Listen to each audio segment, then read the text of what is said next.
In the morning of Christmas, young Sal sat behind the twinkling tree, his excitement building as the snow fell lightly outside the window.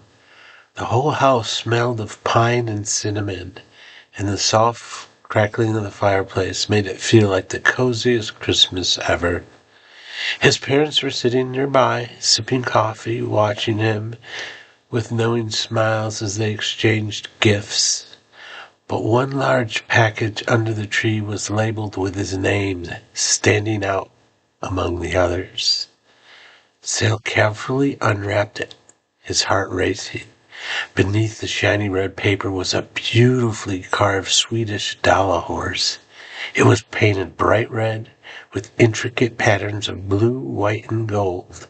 The horse was stout and solid, with an air of timeless magic about it.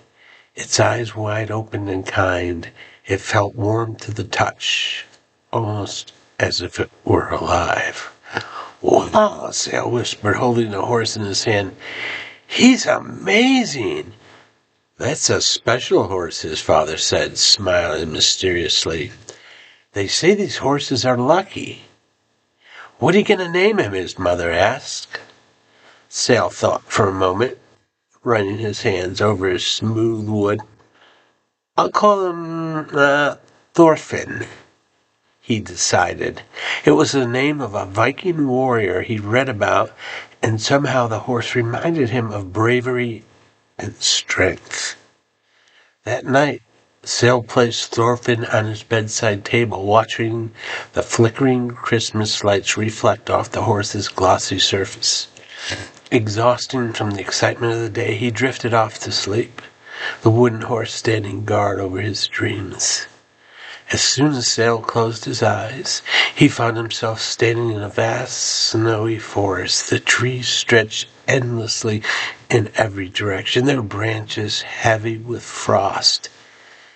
He was bundled up in thick fur, and beside him stood Thorfinn. Not the small wooden figure from his bedside table, but a real life-size horse, towering and proud, with his bright red coat gleaming against the white snow. "Are you ready, Sal?" Thorfinn spoke, his voice deep and gentle, as if he has always been alive. Sal, amazed but somehow not surprised, nodded eagerly. He climbed onto Thorfinn's back, feeling the powerful muscles beneath him. "Hold on tight," Thorfinn neighed. In an instant, they were galloping through the forest. The trees rushed past in a blur, and the cold wind whipped through Sal's hair. But he wasn't scared. He felt exhilarated. The world seemed to stretch out infinitely before him, full of possibilities. Well, that first night, Thorfinn took Sal north, far beyond the edges of the forest, to a land where the sky was painted with ribbons of green, purple, and pink. The northern lights shimmered above them, reflecting off the snowy ground like a dream. In the distance, Sal could see figures moving, giant reindeer and mystical creatures with glowing eyes. Thorfinn slowed to a trot as they approached an icy place made entirely of crystal. A giant who introduced himself as Jarl of the North greeted them. "You're just in time," the Jarl said with a booming voice. "The Aurora Festival is about to begin."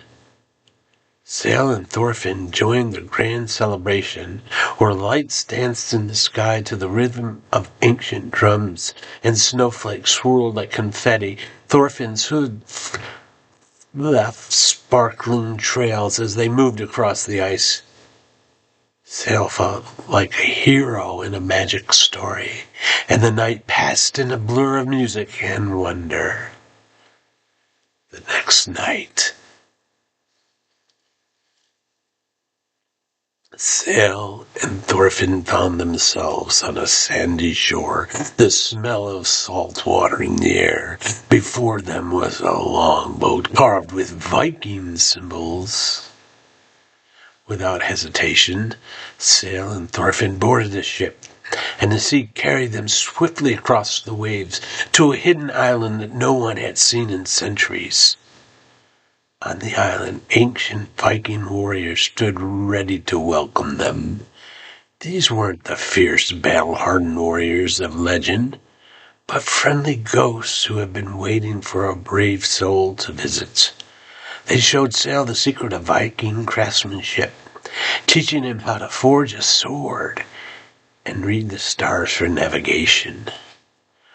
By the end of the night, Sal had earned the title of honorary Viking, and the warriors sent him and Thorn home with a golden medallion, promising that their adventure would continue.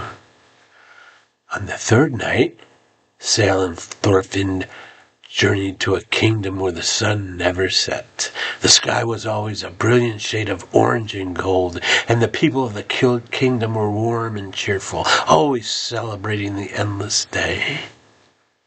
Sal and Thorfin were invited to the grand feast in the castle, where the king presented them with a challenge to solve the riddle of the eternal day. If they could ever find the answer, they would be granted a treasure beyond imagination. For hours, Sal pondered the riddle, walking through the sunlit fields, Thorfinn by his side. Finally, he realized that the answer was in the people's hearts. The treasure was the joy of living each moment fully, without worrying about time. When Sal shared his answer with the king, the entire kingdom erupted in cheers. The king smiled and gave Sal a crown made of sunlight itself, which sparkled with an otherworldly glow.